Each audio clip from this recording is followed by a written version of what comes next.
اگر آپ دنیا کی تاریخ کا مطالعہ کریں گے تو آپ کو پتہ لگ جائے گا کہ دنیا کی کسی بھی کنٹری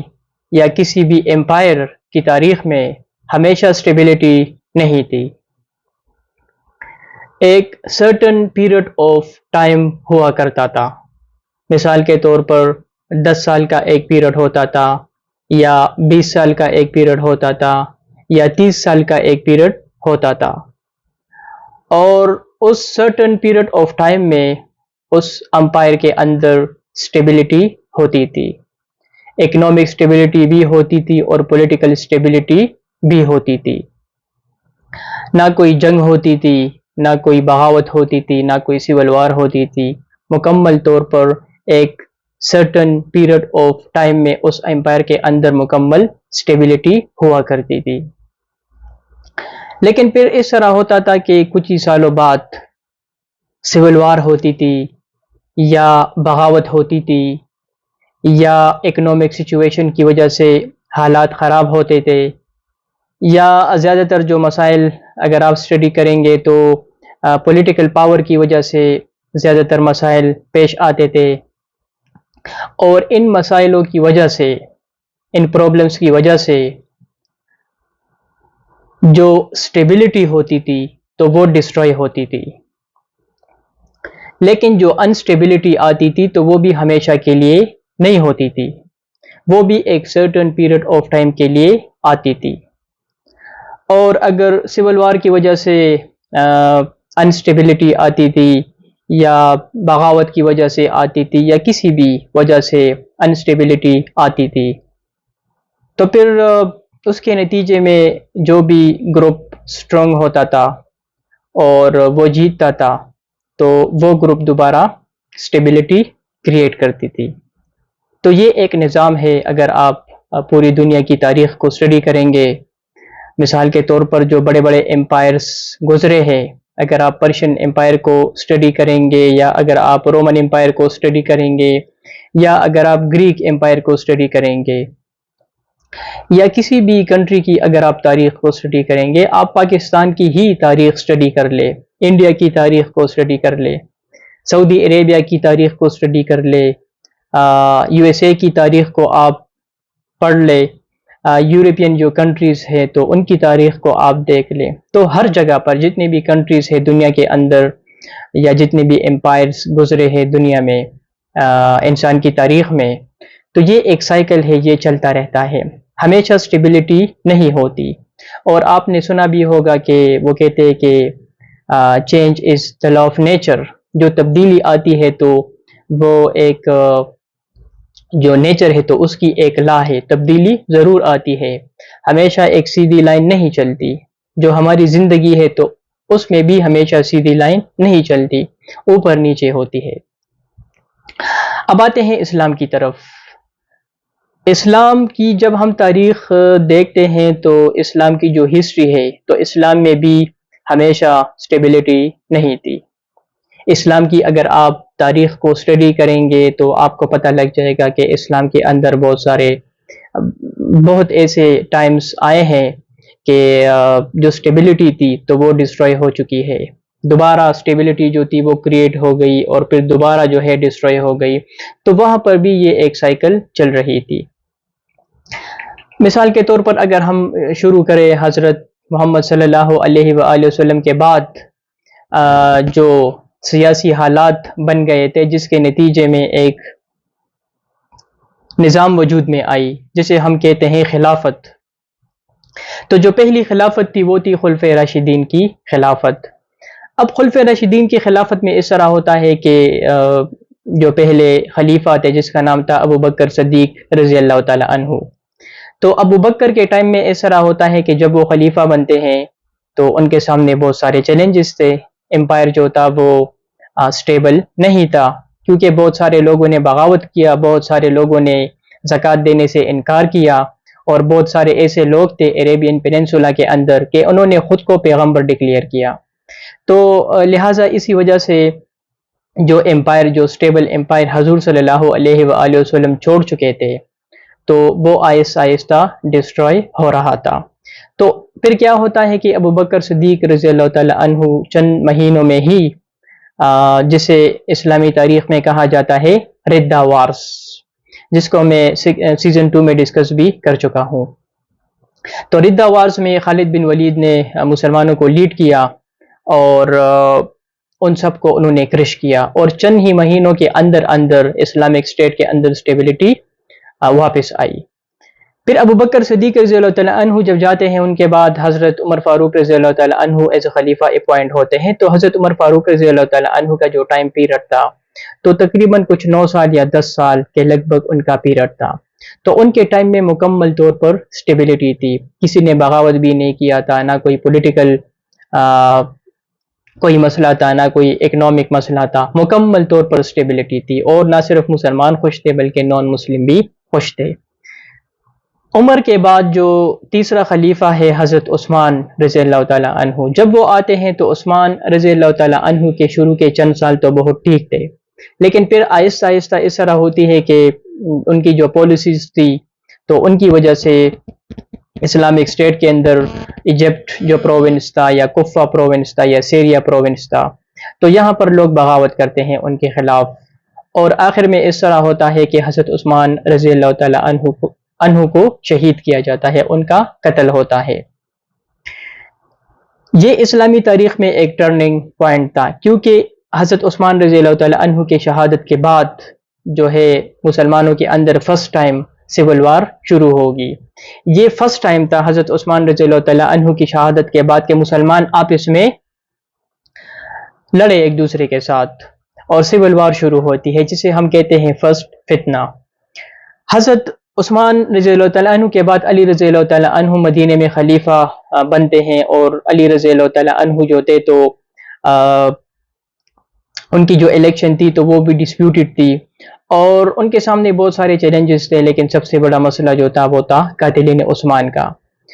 قاتلین عثمان کے مسئلے کے اوپر عائشہ رضی اللہ تعالیٰ عنہ اور علی رضی اللہ تعالیٰ عنہ کے درمیان جنگ ہوتی ہے، جنگ جمل۔ پھر علی رضی اللہ تعالیٰ عنہ اور معاویہ کے درمیان جنگ صفین ہوتی ہے، پھر علی رضی اللہ تعالیٰ عنہ اور خوارج کے درمیان جنگ نہروان ہوتی ہے۔ تو ہر طرف خون خرابہ ہوتا ہے، اور پھر آخر میں اس طرح ہوتا ہے کہ اسلامک جو امپائر تھا جس کی بنیاد حضور صلی اللہ علیہ وآلہ وسلم نے 622 میں مدینے میں رکھی تھی، تو وہ 2 حصوں میں ٹوٹتا ہے۔ ایک سائڈ پر معاویہ خود کو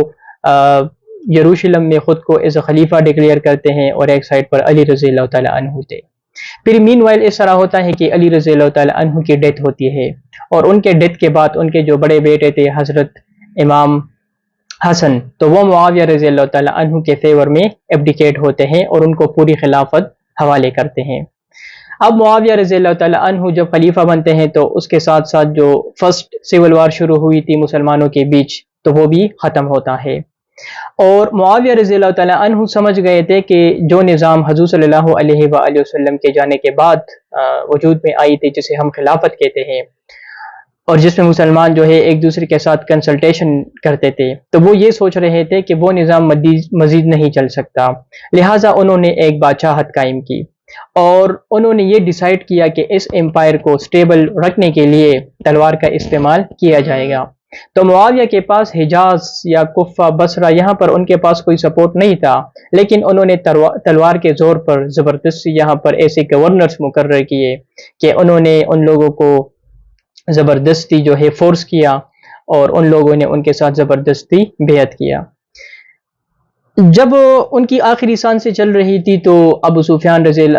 معاویہ رضی اللہ تعالیٰ عنہ نے یہ ڈیسائیڈ کیا کہ ان کے بعد کون خلیفہ ہوگا، تو یہ تو بہت سارے مسئلے پھر پیدا ہو جائیں گے، تو انہوں نے کہا کہ اچھا ہی ہوگا کہ وہ اپنی زندگی میں ہی کسی کو ایز اے خلیفہ اپوائنٹ کرے، لہٰذا انہوں نے اپنے بیٹے یزید کو ایز اے خلیفہ اپوائنٹ کیا۔ معاویہ کی جب ڈیتھ ہوتی ہے تو ان کے جانے کے بعد حضرت یزید بن معاویہ اور علی رضی اللہ تعالیٰ عنہ کے بیٹے حسین بن علی، ان کے درمیان دوبارہ مسئلہ پیدا ہوتا ہے، جس کے ساتھ سیکنڈ سول وار بھی شروع ہوتی ہے، اور ان کے درمیان مسئلے شروع ہوتے ہیں، اور آخرکار اس طرح ہوتی ہے کہ 680 میں کربلا ٹریجڈی ہوتی ہے، جس کے نتیجے میں امام حسین جو ہے تو ان کی شہادت ہوتی ہے۔ امام حسین کے شہادت میں جو لوگ بچ گئے تھے، ان کی جو فیملی کی خواتین تھی اور ان کا ایک بیٹا تھا علی زین العابدین،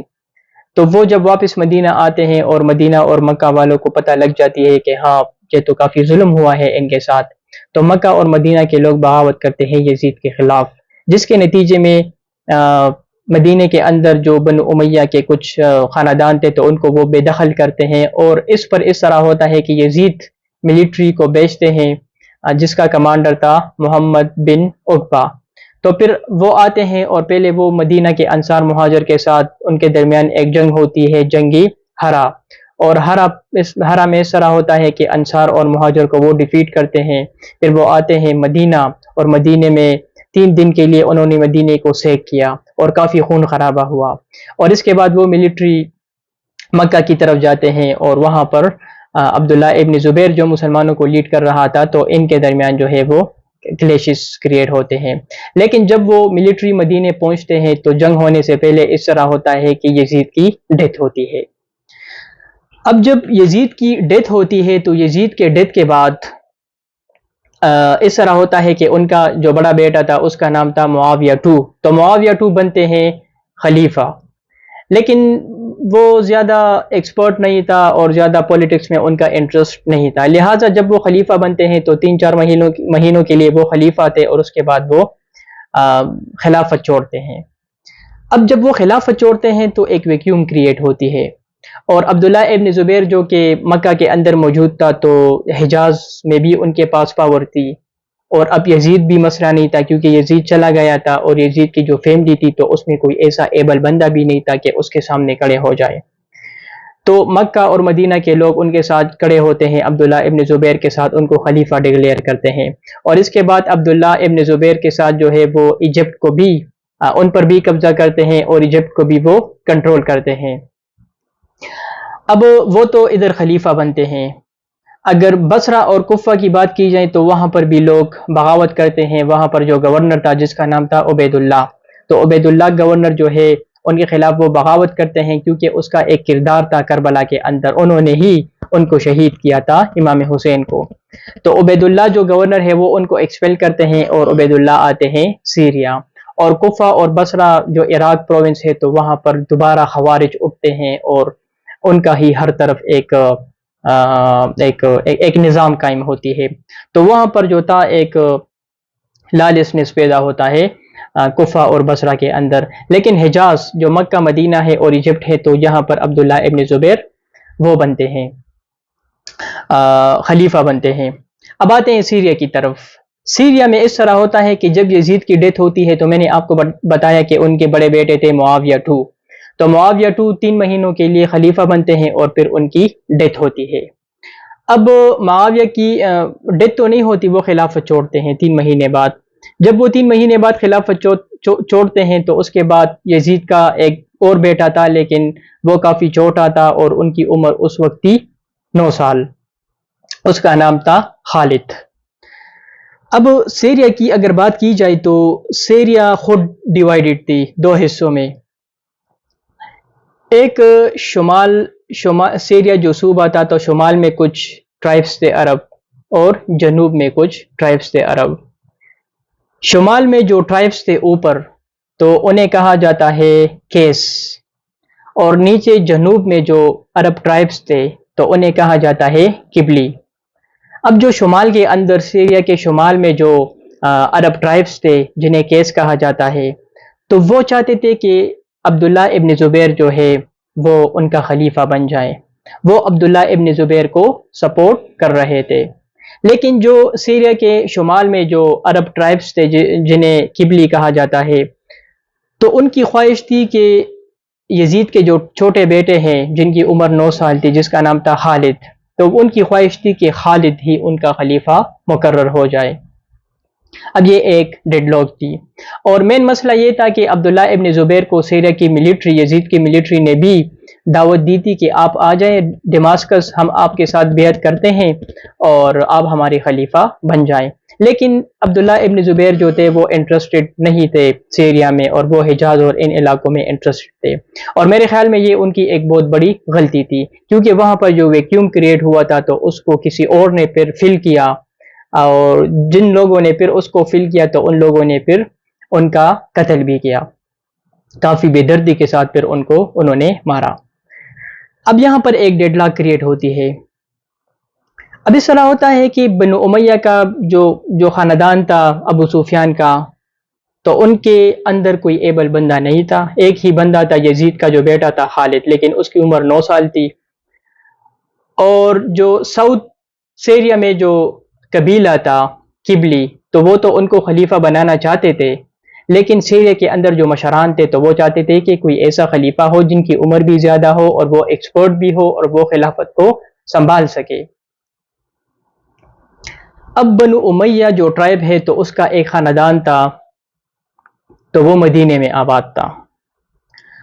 اور اس خاندان کا جو بڑا تھا، جو سربراہ تھا، جو چیف تھا، تو اس کا نام تھا مروان۔ اب میں تھوڑی سی آپ کو بتاتا ہوں بنو امیہ کی شجر نسب کے بارے میں، تاکہ آپ کو انڈرسٹینڈنگ ہو۔ دیکھیے بنو امیہ جو تھی وہ ایک قبیلہ تھی، ایک ٹرائب تھی، اور اس ٹرائب کو جس بندے نے اس کا جو چیف تھا، ان کا جو چیف انسسٹر تھا، تو اس کا نام تھا امیہ، اور اسی وجہ سے اس خاندان کو بنو امیہ کہا جاتا ہے۔ اب جو امیہ تھا تو امیہ کے 2 بیٹے تھے، ایک تھا اہلل اور ایک تھا حرب۔ جو اہلل تھا تو اس کے 3 بیٹے تھے اور ایک بیٹے کا نام تھا حاکم، اور جو حاکم تھا تو جو مدینے کے اندر جو قبیلہ تھا جس کا چیف مروان تھا، تو یہ حاکم جو تھا یہ اس کا باپ تھا، اس مروان کا باپ تھا۔ معاویہ امیہ کا جو دوسرا بیٹا تھا، ایک تو یہ ہو گئے، لیکن جو دوسرا بیٹا تھا اس خاندان میں تو اس کا نام تھا حرب، اور حرب جو تھے وہ ابو سفیان کے والد تھے۔ تو یہ ٹرائب تو ایک ہی تھی لیکن ڈیفرنٹ جو تھے اس کے اندر خاندان تھے، لہٰذا بنو امیہ میں جو ابو سفیان، جسے ہم سفیانت ڈائنیسٹی کہتے ہیں، تو سفیانت جو ڈائنیسٹی تھی تو اس کا خاتمہ تقریباً یزید کے بعد، جو ان کے بڑے بیٹے تھے معاویہ، جو پہلے 3 مہینوں کے لیے خلیفہ تھے لیکن پھر انہوں نے وہ ایکسپیل ہوئے، تو ان کا مکمل طور پر خاتمہ ہو چکا تھا۔ اب سب کی آنکھیں تھی مدینہ کے اندر جو مروان کی فیملی تھی۔ مروان اس طرح کرتے ہیں، اگر اس فیملی کے بارے میں آپ کو بتا دوں تو یہ جب حضور صلی اللہ علیہ وآلہ وسلم کے خلاف قریش مکہ والے ایک سٹرگل کر رہے تھے تو ان کا بھی ایک بہت بڑا کردار تھا۔ پھر یہ فیملی جو تھی، یہ جو خاندان تھا مروان کا، تو یہ 630 میں جب فتح مکہ ہوتی ہے تو ان کے پاس کوئی اور راستہ نہیں تھا، تو لہٰذا یہ اسلام ایکسیپٹ کرتے ہیں۔ لیکن ان کے جو والد تھے حاکم، اور حضور صلی اللہ علیہ وآلہ وسلم کے تعلقات کچھ ٹھیک نہیں تھے، اور ان کے جو والد تھے حاکم، تو حضور صلی اللہ علیہ وآلہ وسلم نے ان کو مدینے سے بے دخل بھی کیا تھا، طائف ان کو بھجوائے تھے، وہ وہاں پر تھے۔ لیکن یہ فیملی طائف سے تب آتی ہے مدینہ جب عثمان رضی اللہ تعالیٰ عنہ خلیفہ بنتے ہیں، اور عثمان رضی اللہ تعالیٰ عنہ کا یہ جو مروان تھا تو یہ ان کا ایک پرسنل سیکرٹری بھی تھا، اور ان کی جو پالیسیز تھی تو اس میں اس مروان کا ایک بہت بڑا کردار تھا۔ جو بغاوت ہوئی تھی تو اس میں بھی مروان کا ایک بہت بڑا کردار تھا، کیونکہ ان کے اور ہاشمائٹ کے درمیان کچھ ریلیشن ٹھیک نہیں تھے۔ جب ان کی ڈیتھ ہوتی ہے عثمان رضی اللہ تعالیٰ عنہ کی، تو جب علی رضی اللہ تعالیٰ عنہ اور عائشہ رضی اللہ تعالیٰ عنہ کے درمیان جنگ ہوئی، جنگ جمل قاتلین عثمان کے مسئلے کے اوپر، تو یہ جو مروان تھے یہ حضرت عائشہ کے ساتھ کھڑے تھے اگینسٹ علی رضی اللہ تعالیٰ عنہ۔ اور پھر بعد میں جب معاویہ خلیفہ بنتے ہیں علی رضی اللہ تعالیٰ عنہ کی وفات کے بعد، تو یہ مروان جو تھے تو ان کو معاویہ رضی اللہ تعالیٰ عنہ نے مدینے کا گورنر بنایا تھا، اور یزید کے ٹائم میں یہ جو مروان تھا تو انہوں نے پورے جو حجاز تھا تو ان کو کنٹرول کیا تھا تاکہ یہاں پر کوئی بغاوت نہ ہو۔ تو جب کربلا ہوتی ہے تو کربلا کے بعد اس طرح ہوتا ہے کہ جب مکہ اور مدینے والے بغاوت کرتے ہیں تو اسی خاندان کو وہ مدینے سے نکالتے ہیں، اور یہ خاندان مدینے سے جاتے ہیں سیریا، شام، وہاں پر آباد ہوتے ہیں۔ جب مروان کی فیملی سیریا جاتے ہیں تو سیریا میں جب وہ سچویشن کو دیکھتے ہیں تو وہ دیکھتے ہیں کہ سارے قبیلے بھی ڈیوائیڈڈ ہے وغیرہ وغیرہ، تو مروان ڈیسائیڈ کرتے ہیں کہ ہمارے لیے بہتر ہوگا کہ ہم عبداللہ ابن زبیر کے ساتھ بیعت کریں، کیونکہ ابو سفیان کی فیملی کی جو سیاست تھی وہ مکمل طور پر ختم ہو چکی تھی، کوئی بھی ان کے اندر بچا نہیں تھا۔ لیکن اس دوران اس طرح ہوتا ہے کہ کوفہ اور بصرہ میں جو یزید کا جو رائٹ ہینڈ گورنر تھا عبید اللہ بن زیاد، تو وہ اس طرح کرتے ہیں کہ وہ لوگ ان کو بے دخل کرتے ہیں اور وہ کفہ سے آتے ہیں شام، اور جب وہ شام آتے ہیں تو وہ مروان کے ساتھ ایک میٹنگ کرتے ہیں ڈماسکس میں، اور ان کو سمجھاتے ہیں کہ آپ نے جو ہے عبداللہ ابن زبیر کے ساتھ آپ نے بیعت نہیں کرنا ہے، کیونکہ ہم آپ کو خلیفہ مقرر کر لیں گے۔ اور عبید اللہ بن زیاد نے جو شمال میں، جو سیریہ کے شمال میں جو قبلی ٹرائبس تھی عرب، جو کہ یزید کے بیٹے کو خلیفہ بنانا چاہتے تھے، تو انہوں نے ان کو کنونس کیا کہ آپ مروان کے ساتھ بیعت کریں۔ لہٰذا اس طرح ہوتا ہے کہ 683 684 میں مروان جو ہے وہ خلیفہ بنتے ہیں ڈیماسکس میں، اور جب وہ خلیفہ بنتے ہیں تو سیریہ کے شمال میں جو قبیلہ تھی کھیس، تو وہ ڈیماسکس چھوڑتے ہیں اور ڈیماسکس کے باہر ایک جگہ تھی، وہاں پر جاتے ہیں جس کا نام تھا، میں نے ادھر یہ نیم لکھا بھی ہے، ایک منٹ میں آپ کو بتاتا ہوں، کیونکہ ان کے درمیان ایک جنگ ہوتی ہے، اور اس جگہ کا نام تھا مرج راہت پر یہ قبیلہ جاتے ہیں، اور وہاں پر پھر عبید اللہ بن زیاد، اس کے ساتھ جو قبلی ٹرائب تھی وہ، اور اس کے ساتھ مروان تھے، تو یہ سارے اکٹھے تھے، تو یہ اس قبیلے کے ساتھ جنگ کرتے ہیں، اور اس جنگ میں یہ اس قبیلے کو ڈیفیٹ کرتے ہیں، کیونکہ جو وہ قبیلہ جو تھا وہ عبداللہ ابن زبیر کو سپورٹ کر رہے تھے۔ اور اس جنگ کے بعد بیٹل آف مرج راہت کے بعد اس طرح ہوتا ہے کہ مروان جو ہے وہ سیریا میں گورنر اپوائنٹ ہوتے ہیں، اور مروان جب گورنر اپوائنٹ ہوتے ہیں، ان کا خلیفہ اپوائنٹ ہوتے ہیں سیریا میں، تو وہ عبداللہ ابن زبیر سے ایجپٹ کو بھی فتح کرتے ہیں۔ اور اس کے ساتھ ساتھ اس طرح ہوتا ہے کہ بنو امیہ کے اندر جو سفیانٹ ڈائنیسٹی تھی، ابو سفیان کا جو خاندان تھا، تو اس کا خاتمہ ہوتا ہے، اور اس سفیانٹ ڈائنیسٹی کو ریپلیس کرتے ہیں بنو امیہ کا ایک اور خاندان ہے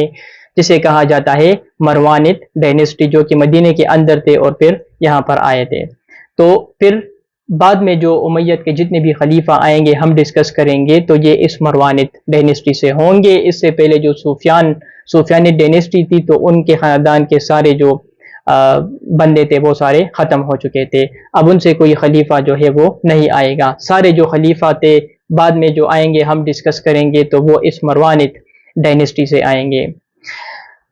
مروان جو ہے تو اس نے اس طرح کیا کہ اس نے بھی معاویہ رضی اللہ تعالی عنہ کو فالو کیا، مرنے سے پہلے انہوں نے اپنے بیٹے عبد المالک بن مروان کو ایز خلیفہ اپوائنٹ کیا، اور مروان کی پھر ڈیتھ ہوتی ہے 685 میں،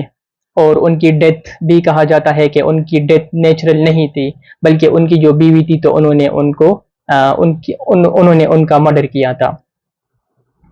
تو یہ مروان کی تھوڑی سی تاریخ تھی، اور آپ کے لیے امپورٹنٹ بھی تھا کہ کس طرح ایک انسائٹ ٹرائب کے اندر انسائٹ کس طرح چینج ہوا تھا۔ انشاءاللہ نیکسٹ ویڈیو میں ہم عبد المالک بن مروان سے شروع کریں گے۔ اس جو یہ ڈائنیسٹی وجود میں آئی مروانٹ ڈائنیسٹی، تو اس کے جو پہلے خلیفہ تھے تو وہ تھے مروان بن حاکم، اور پھر ان کے بعد ان کے بچے آئیں گے عبد المالک بن مروان ہوں گے، اور پھر آگے ہم ڈسکس بھی کریں گے، کیونکہ اس ڈائنیسٹی کی لیڈرشپ میں عبداللہ ابن زبیر کو بھی وہ قتل کرتے ہیں، مدینہ، مکہ، ان ایریاز کو بھی فتح کرتے ہیں، خوارج کو بھی ڈیفیٹ کرتے ہیں، بصرہ، کوفہ، عراق، پرشا ان کو بھی فتح کرتے ہیں، ایجپٹ کو بھی فتح کرتے ہیں، پھر یہ لوگ پورے افریقہ کو بھی فتح کریں گے، یہ اسپین تک پہنچیں گے، یہ پرتگال تک پہنچیں گے، یہ فرانس کے بارڈرز تک پہنچیں گے۔ اس سائڈ پر اگر اوپر آپ دیکھیں گے میپ میں، تو یہ جو سینٹرل ایشیا ہے، ازبکستان، قازقستان، جو بخارا، سمرقند یہ شہر ہے، تو یہاں ان ایریاز کو بھی انہوں نے اپنے ٹائم میں فتح کیا تھا۔ چائنا کے ساتھ بھی انہوں نے مقابلہ کیا تھا، ان کے ساتھ جنگ کی تھی جو ان لوگوں نے جیتی تھی، اور پوری جو ہے اگر آپ دیکھیں گے تو 3 کانٹینٹس پر ان کی پھر امپائر جو ہے، اب جب ہم بعد میں آنے والے ویڈیوز میں دیکھیں گے تو آپ کو پتہ لگ جائے گا کہ 3 کانٹینٹس، 3 بر اعظم پر ان کی جو امپائرز تھی وہ پہلے ہوئی تھی، تو کافی ایک طاقتور ان کی امپائر تھی، جو کہ آنے والے ویڈیوز میں ہم ڈسکس کریں گے۔ So it was a short video, not a short but a very informative video about how Marwanid dynasty came into being and it replaced Sufyanid dynasty. Thank you very much.